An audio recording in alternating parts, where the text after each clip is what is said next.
No one really knew why Ethan Walker chose the mountains. A silent veteran, a faded multicam jacket, 2 dog tags that never left his chest, and a German shepherd who watched the world like it might betray them again. The town whispered that Ethan was hiding from the war, from the memories, from something he refused to name. Then winter arrived early, too early. Snow erased roads. Radios went quiet. People vanished into white silence. And that's when the smoke appeared.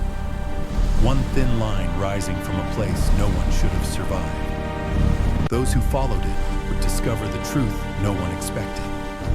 Ethan Walker wasn't running from the past. He was waiting. Because some men don't leave the battlefield. They choose where to make their final stand. Snow started early that year, the kind that didn't fall so much as drift, slow, quiet, and certain.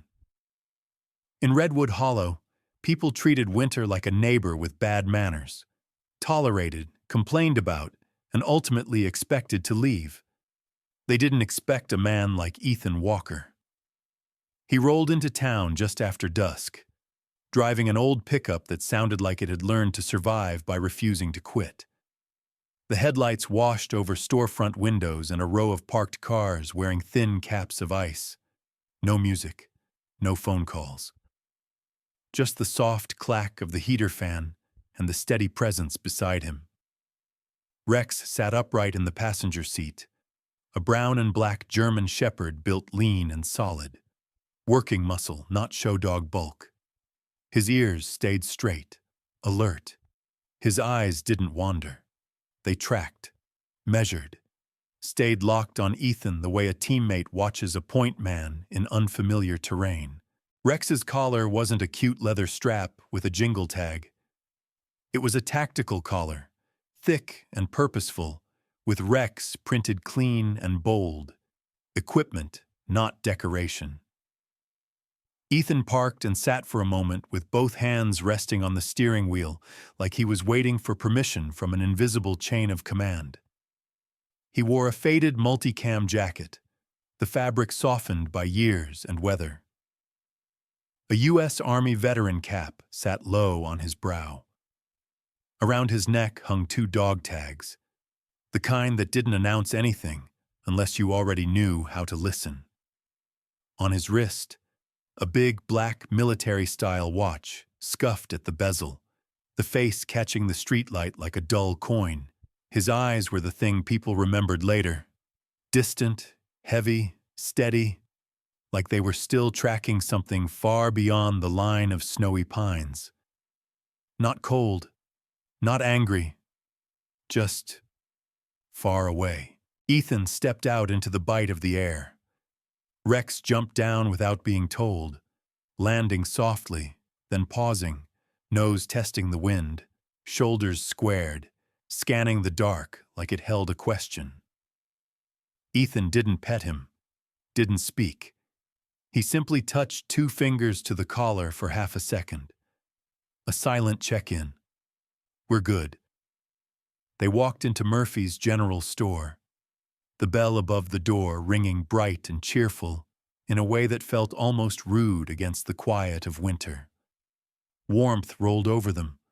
Coffee, pine-scented cleaner, and the faint sweetness of cinnamon rolls behind the counter.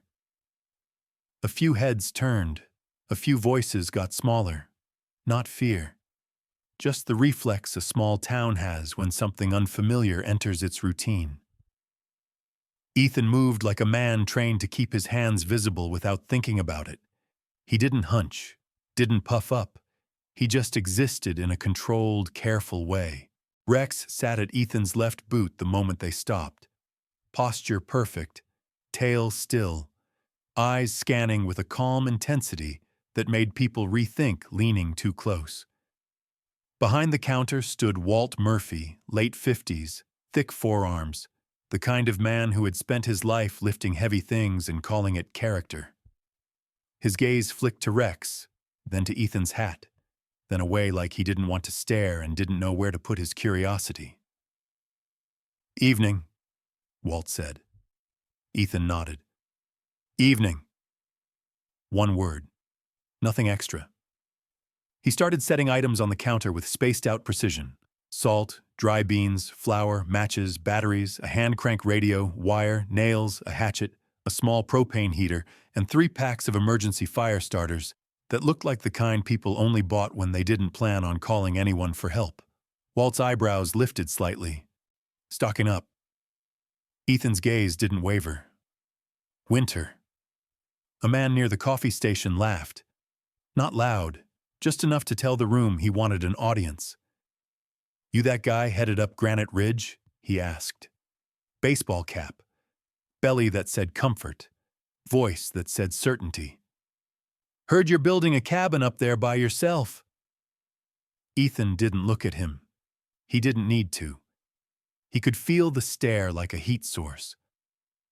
Another voice joined in. Older, sharper. That ridge eats folks in January. You ain't from around here, are you? A few chuckles. Not cruel enough to be called cruelty. Not kind enough to be called anything else. Rex's ears angled toward the sound.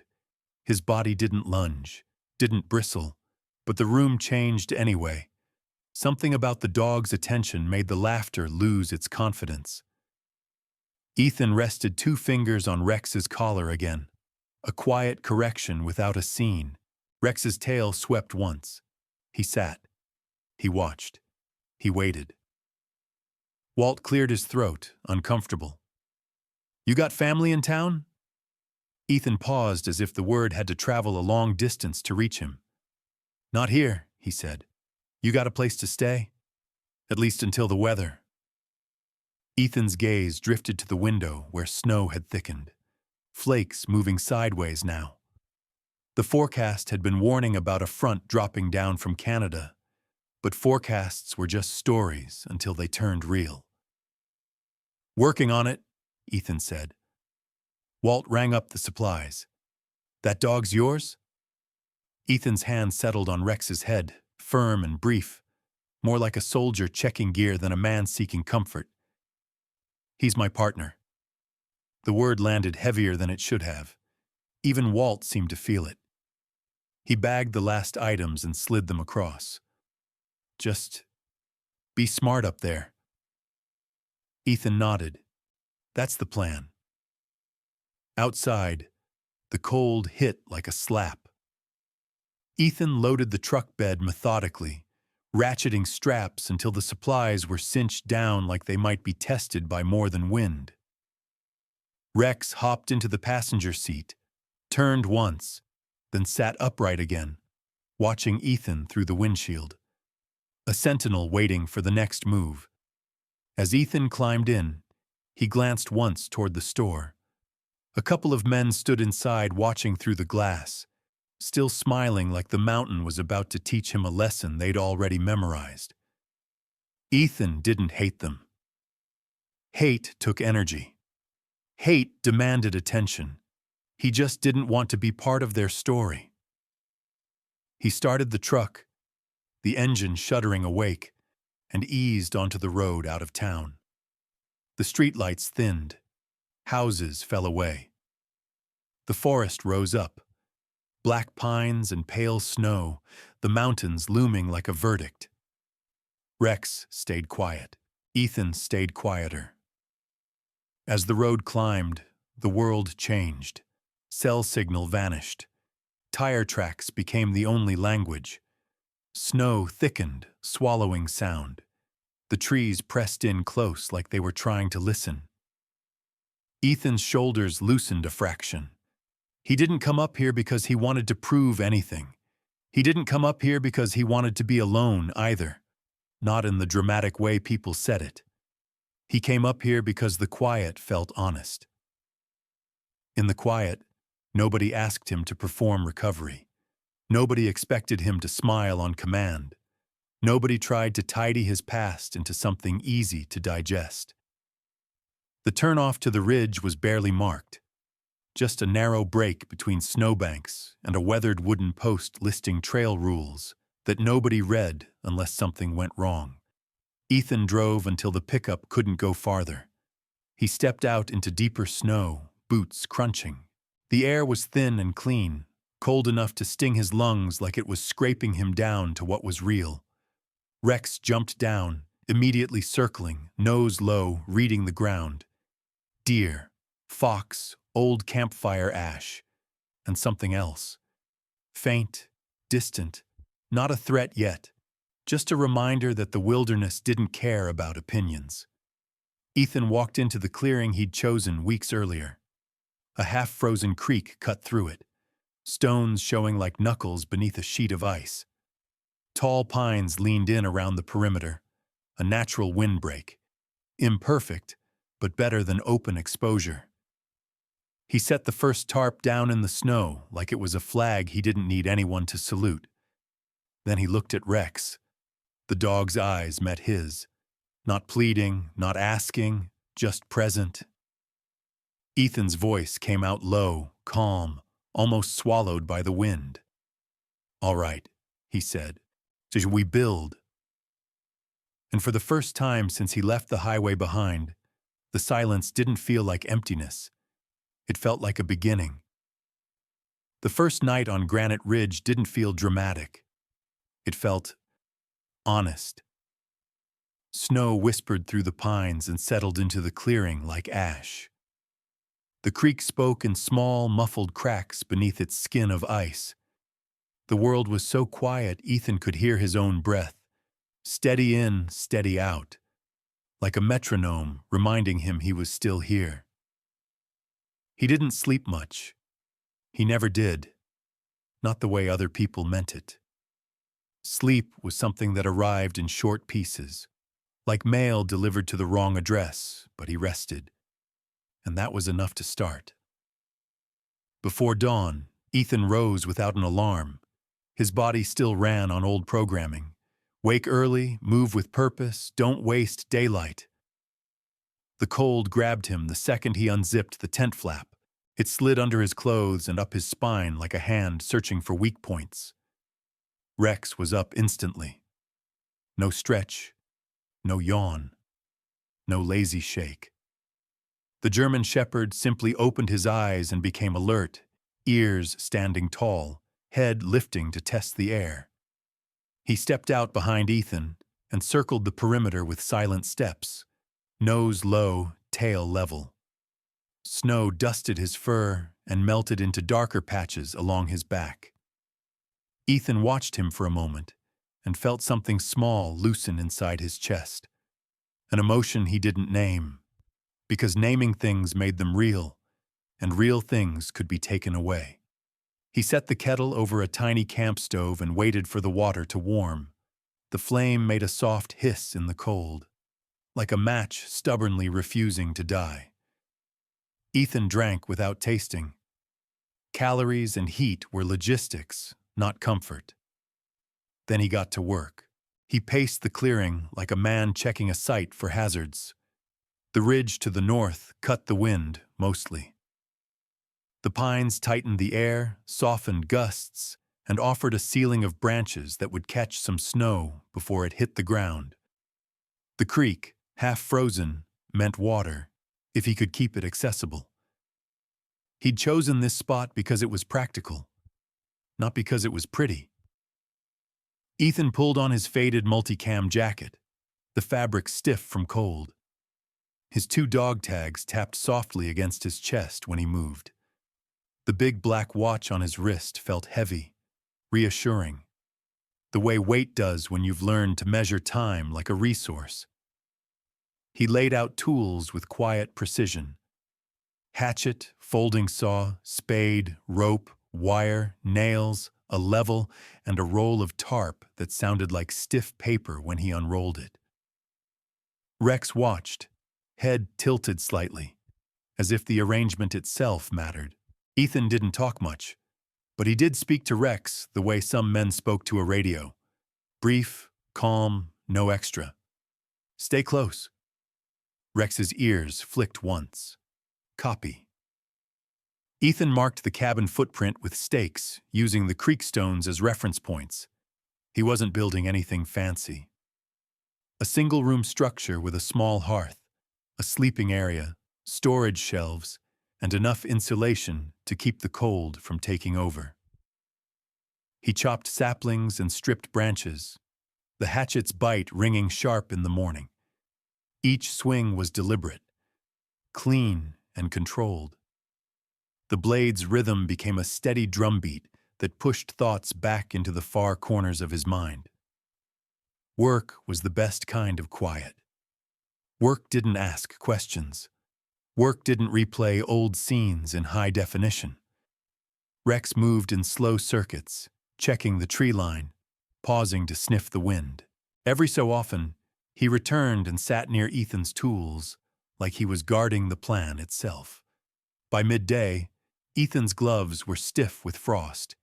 He pulled them off long enough to flex his fingers, then shoved them back on before the cold could settle deeper. He could feel the beginnings of small cracks along his knuckles where skin met winter and lost the argument. Pain like this made sense. It didn't confuse him the way other pain did. He dragged the first heavier logs into place for the base and levered stones beneath them to level the ground. The creek stones were rounded and stubborn. They didn't want to stack. Ethan turned each one in his hands, testing weight, fit, and friction, like he was assembling something that couldn't afford failure, because it couldn't. Above him, clouds thickened, turning the sky a dull, heavy white. Rex noticed first. He froze mid-step, muzzle lifted. Ethan didn't look up right away. He'd learned not to react to every movement, but he'd also learned that Rex wasn't dramatic. If the dog paused, something had shifted. Ethan followed Rex's gaze to the treetops.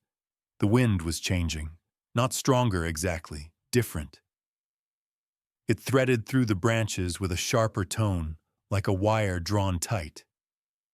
Ethan stared at the sky for a long moment, then checked his watch, not for the time, but for the discipline it represented. The old habit: measure, assess, adjust. "Weather's turning," he said quietly. Rex's ears stayed up. Ethan pushed harder. He built until his shoulders burned, until sweat chilled under his jacket, until the daylight started to thin. He raised the first wall supports and braced them with rope and wire, knowing temporary could still be strong if you respected physics. He didn't have to finish the cabin today. He just had to get to enough. Enough shelter, enough fire, enough control. As evening closed in, Ethan cleared a patch of ground and stacked kindling and split wood. He placed stones in a ring, then set the fire starters carefully, not because he was scared of the cold, but because he respected it. Rex lay nearby, facing outward, body relaxed but ready. When Ethan struck the match, the small flame looked absurd in the growing dark. It trembled like it didn't believe it belonged here. Then it caught. The fire grew slow and steady, orange light licking up against the white world. Ethan fed it deliberately, building heat the way he built everything else, layer by layer, no wasted motion. He sat with his hands extended toward the warmth, the quiet pressed in. And in the quiet, the past tried to speak. It always did when things got still. A memory surfaced. Not a loud one, not the kind people put in movies. Just a fragment. The sound of wind hitting metal somewhere far away, and the way his heart used to jump at certain pitches. Ethan's breath caught. For a second, the firelight shifted, and he wasn't in a clearing anymore. He was somewhere else, somewhere hotter, somewhere where the wind smelled wrong. His jaw clenched, his hands tightened.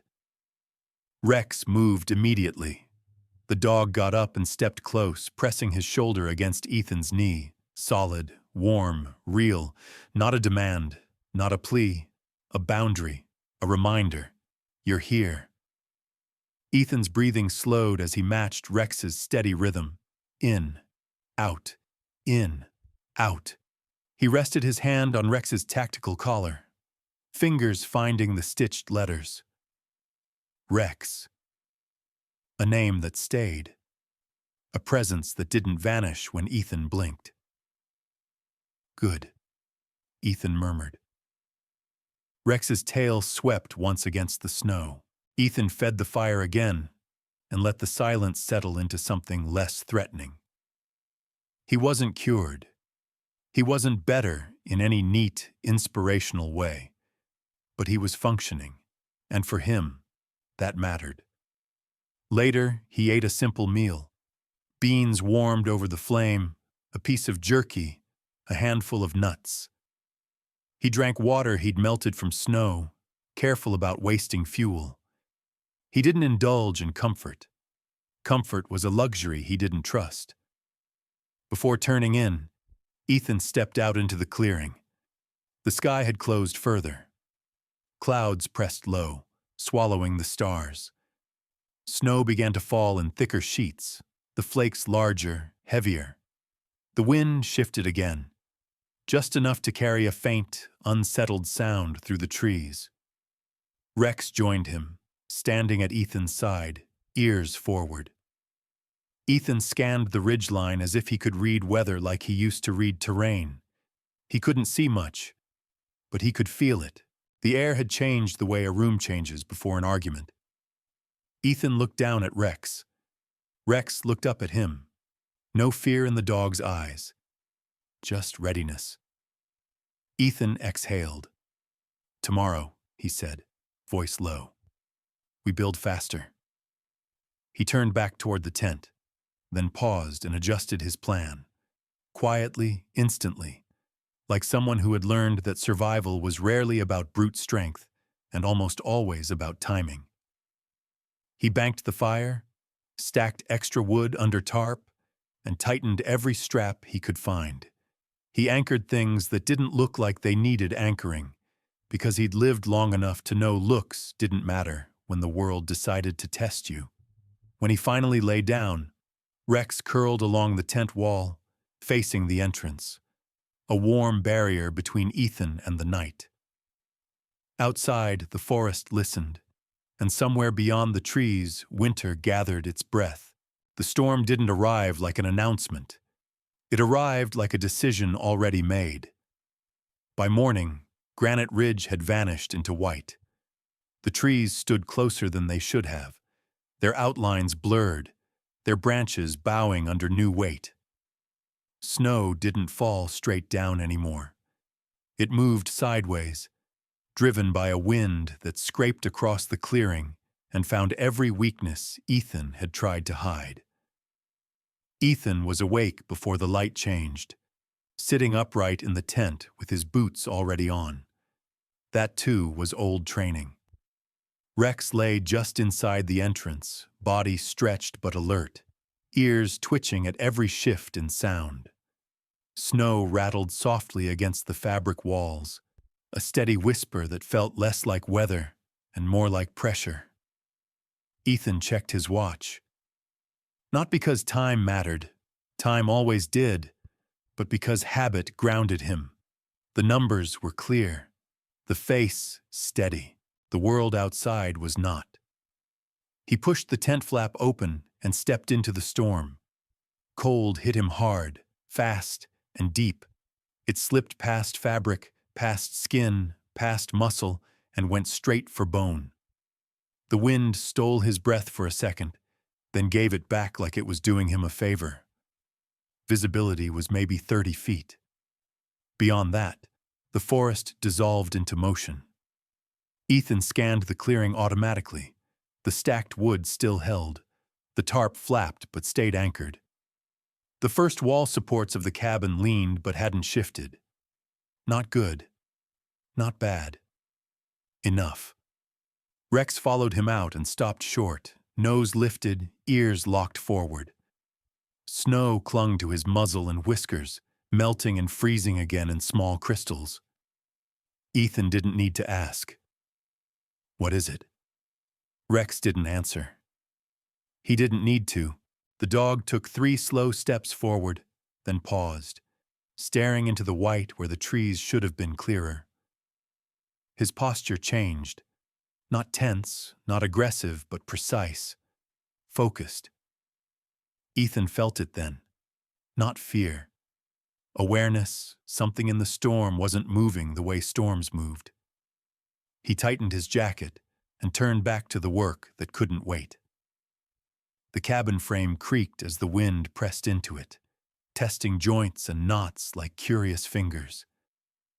Ethan braced the weakest side with spare boards and wire, hands numbing despite thick gloves. He banked the fire inside the rough stone ring he'd assembled and fed it carefully, building heat without letting it burn too fast. Fire was currency now. He didn't know how long this would last. The storm grew louder as the day wore on. Sound lost its edges, blending into one constant roar that swallowed direction and distance. The forest stopped feeling vast and started feeling close, like it was leaning in. Ethan worked until his shoulders shook and his breath came out in hard bursts. When his fingers began to lose feeling, he stopped, pushed too far, and mistakes would follow. He crouched near the fire and pressed his hands close to the flames, flexing slowly. Rex settled at his side, body angled toward the open clearing, eyes never still. Hours passed like that. Then Rex stood, not abruptly, purposefully. He stepped away from the fire and moved toward the edge of the clearing, stopping at the same point as before. His ears snapped forward, his tail lifted just enough to signal attention. Ethan rose immediately. The wind shifted again, and with it came a sound that didn't belong. At first, Ethan thought it was the trees, branches rubbing, ice cracking. Then he heard it again. Faint, irregular, human. Not words, not a call. Just the sound of effort. Ethan's chest tightened. He didn't want to be wrong. He didn't want to be right. He stepped closer to Rex, eyes narrowed, straining to separate storm from signal. The sound came again, closer this time. Or maybe the wind just carried it better. Rex looked back at him once, not asking permission, waiting for confirmation. Ethan stood still, the weight of the moment pressing in. He had come up here to be away from people, away from decisions that involved other lives, away from the math that always ended with him putting himself between danger and someone else. The storm howled, indifferent to his hesitation. If there was someone out there and he ignored it, he'd know. He'd feel it settle somewhere deep and heavy, the way regret always did. If there wasn't, he'd still know he checked. Ethan pulled his hood tighter and reached down, resting a hand on Rex's collar. "Stay close," he said. Rex moved immediately, stepping ahead but never out of range, his body cutting through the snow with controlled power. They advanced slowly, each step deliberate.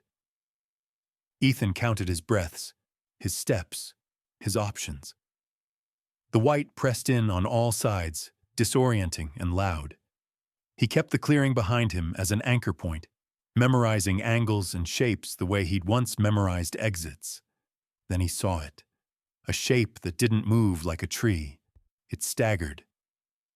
Ethan raised a hand, palm out, the universal signal even though he didn't know who or what was out there.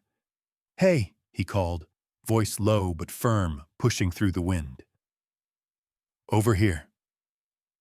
The shape moved again, closer now, resolving into a person bent against the storm. Smaller than Ethan, wrapped in layers, face hidden by a hood crusted with ice. Behind them, another shape. Lower, unsteady.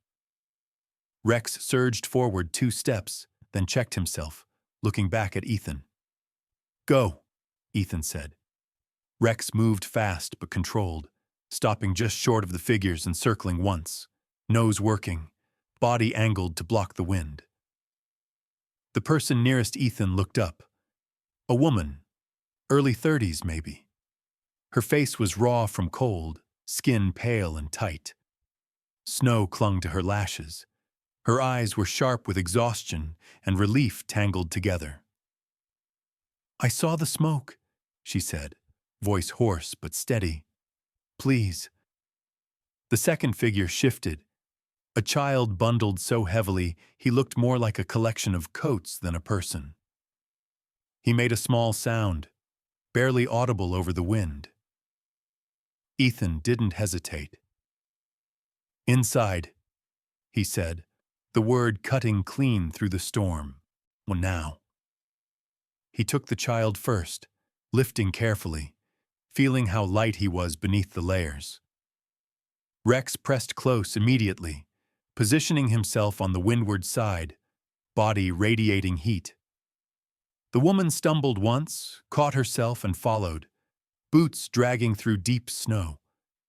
The door, more tarp and board than door, slammed shut behind them, and the world went quiet.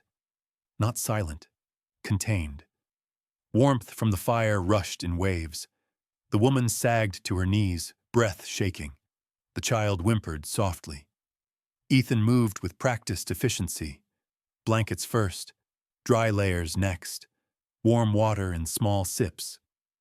Rex lay down beside the child without being told, pressing his full weight close, careful not to crush, his body a living furnace.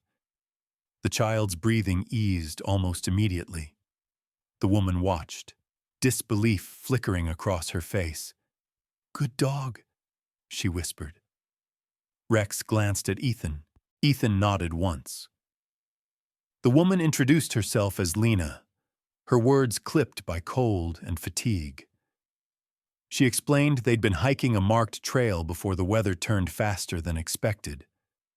Visibility dropped. The trail vanished. The storm swallowed everything else. Ethan listened without interrupting, already cataloging supplies and space in his head. "You're safe," he said when she finished. "For now." Lena nodded, gripping her hands together to stop them shaking. "Thank you." Ethan didn't respond to that. He didn't know how.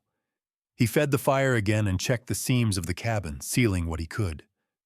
Outside, the storm raged on, furious and uncaring. Inside, 3 people and 1 dog shared a fragile pocket of survival. Ethan leaned back against the wall, Rex's steady presence anchoring the room. He hadn't planned for this. But the storm didn't ask, and somehow, despite everything he'd tried to leave behind, Ethan felt the old clarity settle into place. Not fear, not anger. Purpose. The storm didn't ease when night came. It settled in. Snow packed itself against the unfinished walls, pressing tight like it meant to stay. Wind found every seam Ethan hadn't sealed and worried it patiently. A low, endless pressure that made the cabin breathe and groan in small, uneasy sounds. Inside, the fire became the center of everything. Ethan fed it the way he once fed watches, carefully, consistently, without optimism or despair, just math, just discipline. He rationed wood, counted fuel, measured time by the color of embers and the way heat lingered in the stones. Lena sat with her back to the wall, knees pulled in, arms wrapped around herself. She didn't complain. She didn't ask questions that didn't matter. She watched the fire and breathed when Ethan told her to breathe slower. The child, Caleb, she finally said his name, slept curled against Rex's side, one mittened hand buried deep in the thick fur at the dog's chest. His breaths came shallow at first, then steadier, sinking to Rex's calm rise and fall. Rex didn't move. Not when Ethan stood. Not when Lena shifted. Not when a gust slammed into the cabin hard enough to make the tarp snap like canvas under strain. He stayed where he was needed. Ethan checked Caleb's forehead with the back of his fingers. Warm enough? Not sweating? Good. He adjusted the blankets by inches, never waking the boy. Thank you, Lena said quietly. Ethan nodded. That was all. The hours blurred. The storm screamed. Snow hissed against wood. The wind pitched and yawed like it was searching for a way in. At some point, Lena stirred and looked around as if orienting herself in a new reality. How long do storms like this last? She asked. Ethan considered the question. Sometimes hours, he said. Sometimes days. She swallowed. And help? If they can get to us, he said. They'll try. He didn't promise more than that. Promises had weight. He'd learned not to make them unless he could carry them. Lena nodded, absorbing the answer. She shifted closer to the fire, holding her hands out to the warmth like she didn't quite trust it to stay. Ethan moved to the radio, a small, battered thing with a hand crank and an antenna that looked like it had already given up on miracles. He cranked slowly, listening to the whine build, then fade into static. Nothing. He adjusted the antenna, tried again. Still nothing. Rex's ears flicked at the sound, then settled again. Ethan didn't swear. He simply set the radio down and marked the time on his watch. He'd try again later. Conservation wasn't just about fuel. It was about hope. When dawn came, it did so reluctantly. The storm thinned just enough to let a gray light seep through the gaps. The cabin stood, imperfect and stubborn, holding back the worst of it. Ethan pushed the door open a crack and looked out. The clearing had been erased. Snow rose in smooth drifts that swallowed landmarks whole. The creek was gone beneath a white skin. The trees bowed low, burdened and silent. He closed the door and sealed it again. Inside, the world felt smaller, but safer. Caleb woke mid-morning, blinking as if surprised to find himself alive. His eyes went straight to Rex. Is he real? The boy asked, voice thin but curious. Rex lifted his head and huffed softly, a warm breath against Caleb's sleeve. Caleb smiled. A small thing. Fragile, but real. Ethan handed the boy a cup of warm water and waited while he drank in careful sips. Slow, he said gently. Don't rush it. Caleb nodded like he understood the seriousness of the instruction. Lena watched Ethan work, how he moved, how he spoke, how he kept checking the walls and the fire and the dog without seeming frantic. You've done this before, she said finally. Ethan didn't look up. Different storms. She accepted that. They settled into a rhythm. Ethan divided food into portions that made sense if the storm lasted longer than anyone wanted to imagine. He explained without drama why they ate what they ate and when. Lena listened and helped where she could, reinforcing gaps with spare cloth, stacking snow outside to block drafts without smothering airflow. She was capable. That mattered. Rex paced when the wind surged, then returned to lie beside Caleb when the boy shivered. The dog's presence filled the cabin with something steady and undeniable. That afternoon, the radio crackled. Just once. A sharp burst of sound that snapped Ethan upright.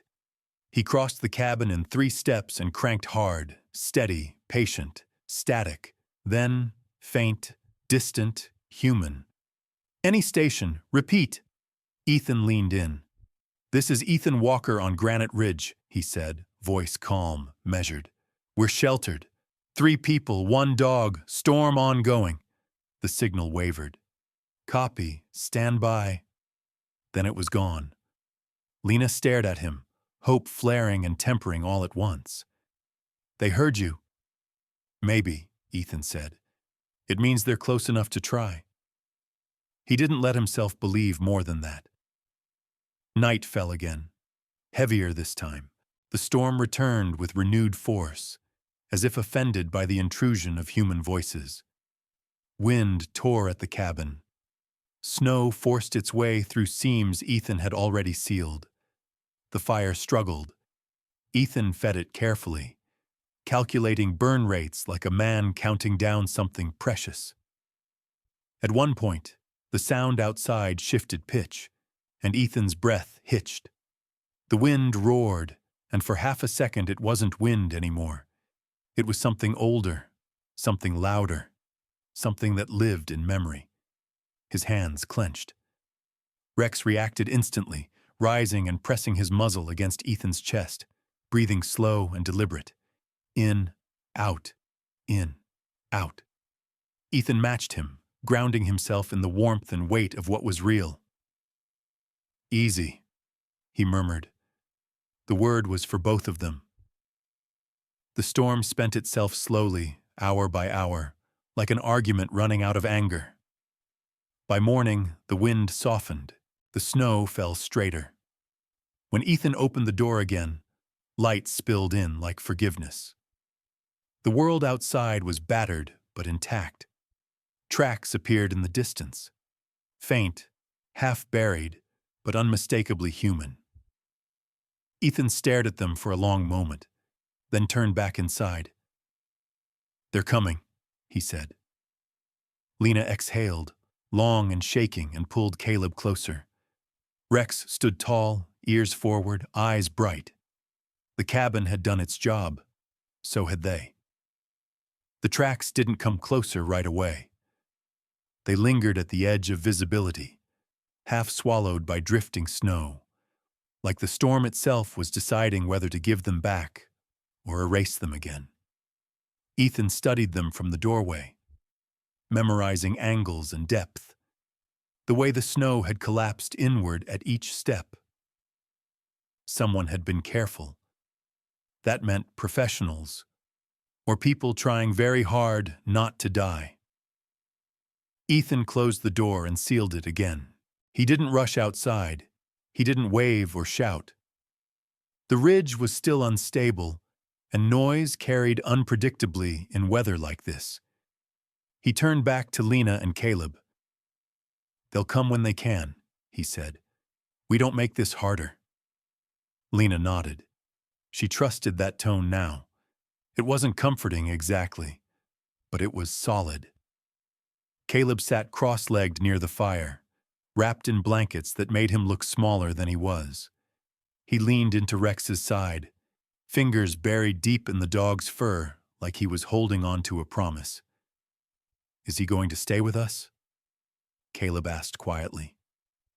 Rex's ears flicked. Ethan glanced down at the dog. "He's not going anywhere." Rex's tail thumped once against the floor. Outside, the wind shifted again, softer this time, less angry. The storm hadn't ended. It had just changed tactics.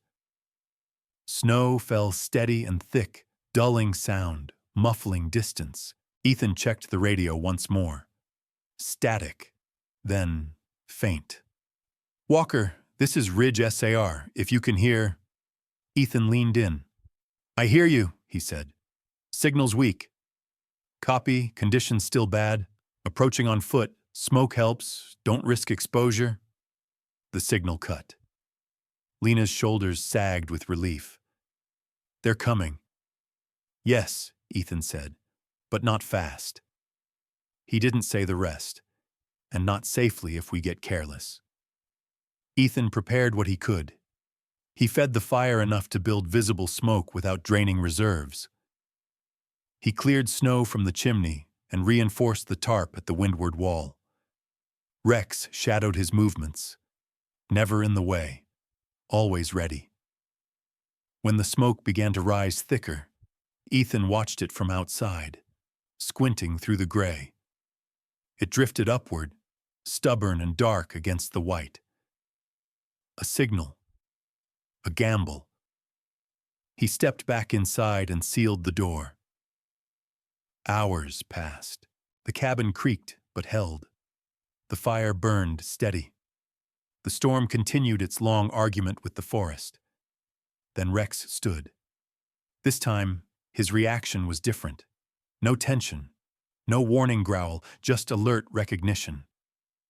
Ethan followed his gaze toward the tree line. Shapes moved there, slow, deliberate. Not staggered, not panicked, human silhouettes with purpose. Ethan raised one arm slowly, palm out, the universal sign. He stepped forward just enough to be seen, then stopped. The figures paused. A voice carried through the snow, careful and controlled. "Search and rescue. Anyone inside?" "Yes," Ethan replied. "3 people, all stable." The response came with audible relief. "Hold position. We're coming in." Rex stayed planted at Ethan's side, posture neutral but ready. His eyes tracked every movement, assessing, cataloging. The rescuers emerged fully. 3 figures in high-visibility jackets, faces red from cold, eyes sharp with focus. One of them, a broad-shouldered man with a frost-stiffened beard, took in the cabin, the smoke, the dog, and Ethan's stance in a single glance. "Well," he said quietly, "I'll be damned." Ethan didn't smile. Inside, the cabin filled with new sounds. Boots on wood, controlled breathing, radios murmuring. The team worked efficiently, checking vitals, wrapping Caleb in additional insulation, examining Lena's hands and feet. "Minor exposure," one medic said. "Nothing serious." Lena exhaled and closed her eyes for a moment, pressing her forehead into her palms. The team leader approached Ethan. "Name's Harris," he said. "You built this?" Ethan nodded. "In the middle of all this?" "Yes." Harris glanced around again, impressed despite himself. "Held up better than some structures we've lost this week." Ethan shrugged. It was enough. Harris studied him, then Rex. "Dog's yours?" "He's my partner." Harris nodded like that explained everything. They prepared to move out as soon as the weather allowed. Sleds were brought in stages. The route would be slow, careful, deliberate.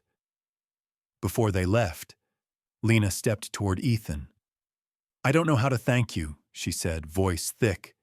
"You didn't have to." Ethan shook his head once. "You found the smoke." "That still doesn't—" Ethan looked at Caleb, then at Rex. "We hold the line," he said. "That's all."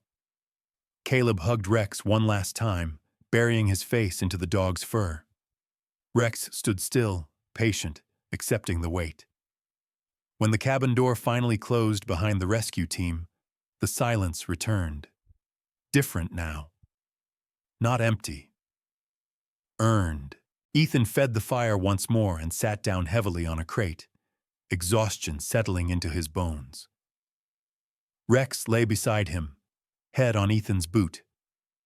Outside, the storm loosened its grip. The ridge exhaled.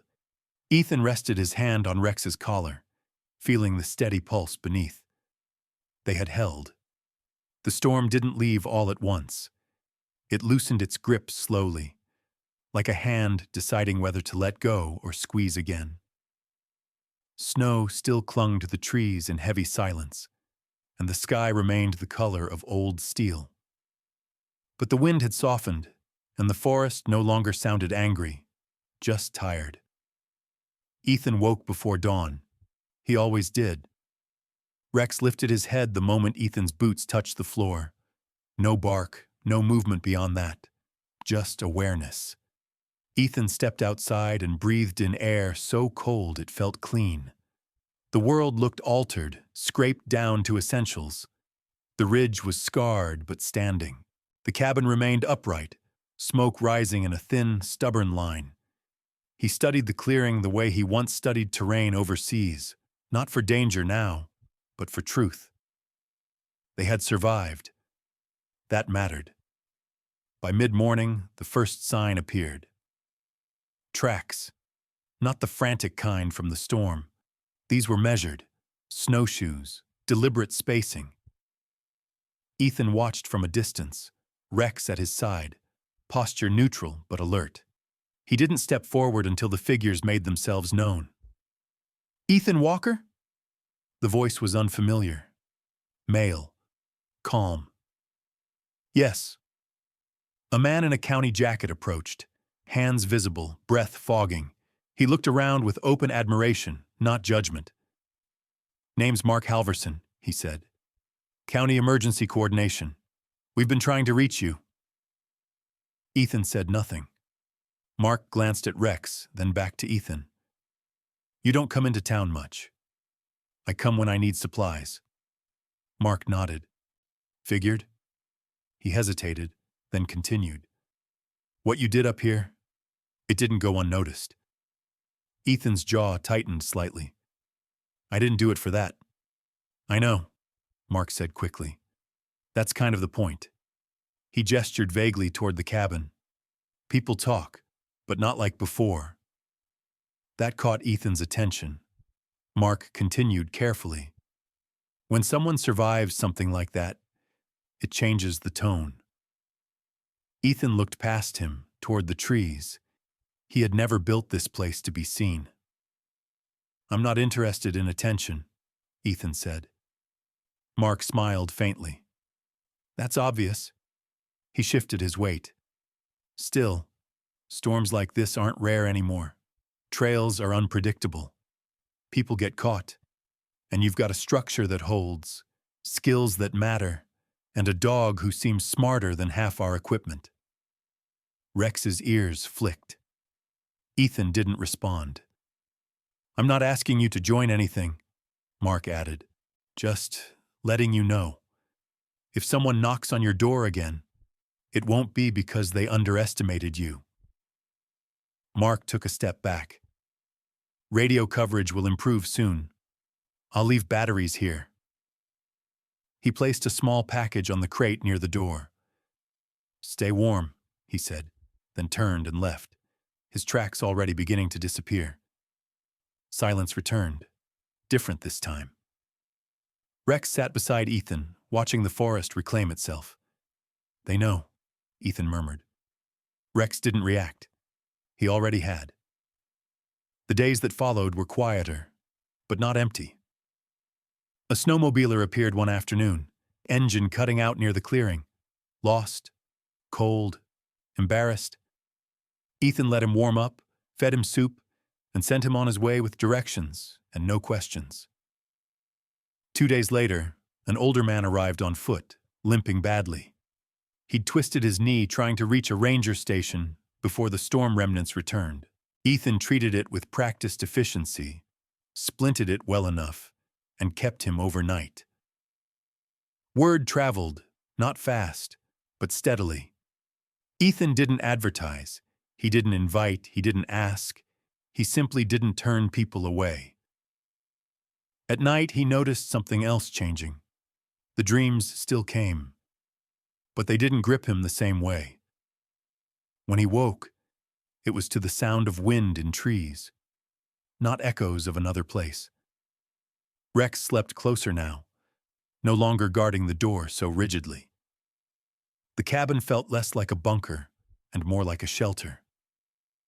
One evening, as the fire burned low, Ethan sat cleaning his watch, the large black military one he'd worn for years.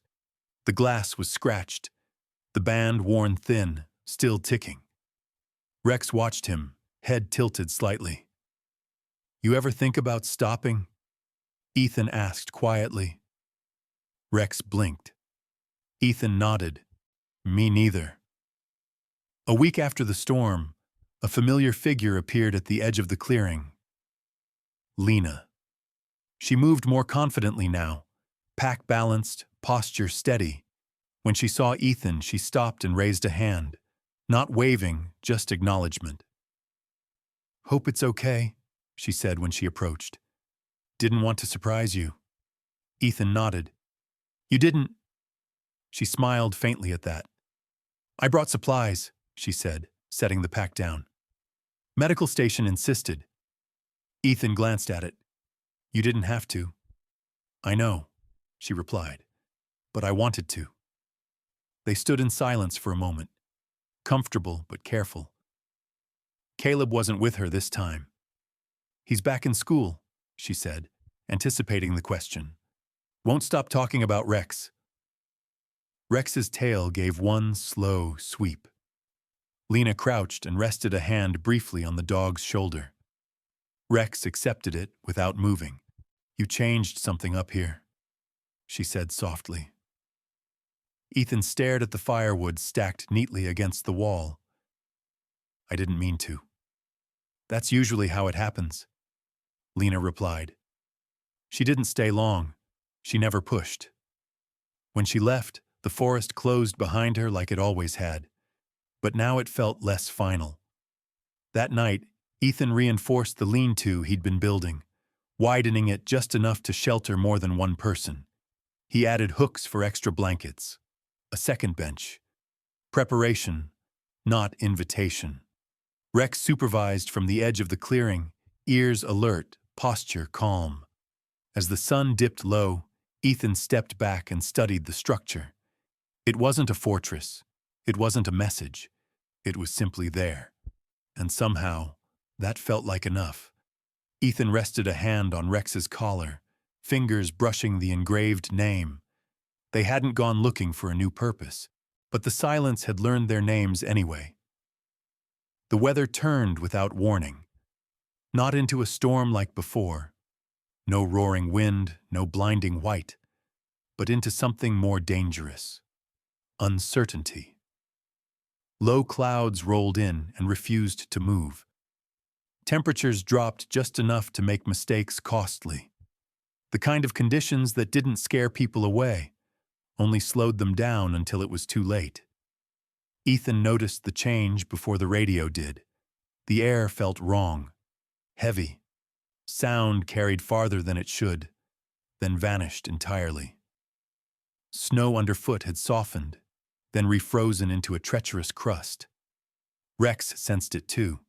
He paced the perimeter that morning, stopping often to test the wind, ears rotating, body angled outward. Something's coming, Ethan murmured. Rex didn't look at him. He already knew. By early afternoon, the first group arrived. 3 hikers, young, underprepared, faces flushed with cold and embarrassment. They approached cautiously, stopping well short of the cabin, eyes fixed on Rex before Ethan even spoke. We didn't mean to, one of them started. Ethan raised a hand. Inside, he said. We'll talk there. Rex stepped aside, posture firm but non-threatening, creating a clear path. The hikers moved quickly, gratefully, boots thudding against the cabin floor. Ethan assessed them without comment. Wet gloves, thin jackets. One twisted ankle, not severe but slowing. He gave instructions, not suggestions. Gloves off, boots by the wall, sit. They obeyed. Rex positioned himself near the door, not blocking, just present. His ears stayed forward, eyes tracking every movement. Within an hour, a second knock came, then a third. By dusk, the cabin held 7 people. Ethan hadn't invited them. He hadn't turned them away either. He managed the space the way he once managed a patrol base, assigning spots, rationing heat, setting quiet rules without raising his voice. No crowding the fire. Drink slowly. Rest in shifts. No one argued. They could feel it, that Ethan wasn't being harsh. He was keeping them alive. Rex enforced the rest without a sound, a single step forward when voices rose, a steady stare when someone panicked, calm, constant pressure that brought the room back into balance. One of the hikers whispered, "That dog's like military." Ethan didn't respond. Night fell thick and fast. The cabin felt smaller with so many bodies, but warmer too. Condensation fogged the windows. The fire worked harder. Ethan counted supplies in his head, adjusting portions down to the ounce. Enough. If nothing went wrong. Around midnight, one of the hikers, A woman with shaking hands and too much pride broke down quietly near the wall. Not sobbing, just folding inward, breath hitching as fear finally caught up. Rex noticed immediately. He crossed the room and sat beside her, not touching, just close enough to be felt. His presence grounded her before Ethan could say a word. Ethan watched from across the room. He didn't intervene. He let Rex handle it. When the woman steadied, Rex returned to his post. Mission complete. The radio crackled once, faint and unreliable. Conditions worsening, multiple parties stranded, hold position if sheltered. Ethan shut it off. No one needed that information right now. At dawn, the clouds lifted just enough to show how many tracks circled the clearing. Too many. Ethan stepped outside with Rex, scanning the ridge. Another group approached. This one more serious. Search volunteers, moving carefully, eyes sharp. They stopped when they saw Ethan. One of them removed his goggles. "We heard this place was holding." Ethan nodded. "For now." "How many inside?" 7. The man whistled softly. "That's a lot." "It's enough," Ethan replied. They coordinated quietly. Plans were made. Evacuations staggered. No rush. Before they left, one of the volunteers looked back at the cabin. "You could make this official," he said. "Register it. Get support." Ethan shook his head. "I don't need a title." The volunteer studied him for a moment, then nodded in understanding. "Still," he said, "people will remember." When the last group finally moved out, the cabin emptied slowly, like a held breath released. Silence returned again, heavier this time. Ethan sat on the bench, shoulders sagging. The strain of command, of responsibility, settled in. Rex approached and pressed his head into Ethan's knee, firm and steady. "Yeah," Ethan said quietly. "I know." He had held more than a line last night. He had held people, and the weight of that wasn't something training ever really prepared you for. Spring didn't arrive all at once. It tested the mountains the way winter had, carefully, then with growing confidence. Snow softened into water, ice loosened its grip on stone, and the forest breathed again. Trails reappeared like old memories, returning with less sharpness than before. Ethan noticed the change in small ways. The radio worked more often than it didn't. The creek ran clearer. Rex's coat shed in slow, deliberate tufts that clung to the cabin floor no matter how often Ethan swept. The world was moving forward. He stayed, not because he was stuck, because he had chosen to. The cabin looked different now. Reinforced seams, a proper door. The lean-to widened just enough to shelter a handful of people without crowding. Hooks on the wall held spare blankets, dry gloves, and a simple sign carved into wood. Not a name, not a warning, just an arrow pointing inward. Shelter. Ethan never advertised it, never posted coordinates, never asked for credit. Still, people came. Not often, not carelessly. They came when they needed to. A solo climber with frost-nipped fingers. A couple who misjudged daylight and lost the trail. A ranger who twisted an ankle and laughed through the pain because embarrassment felt safer than fear.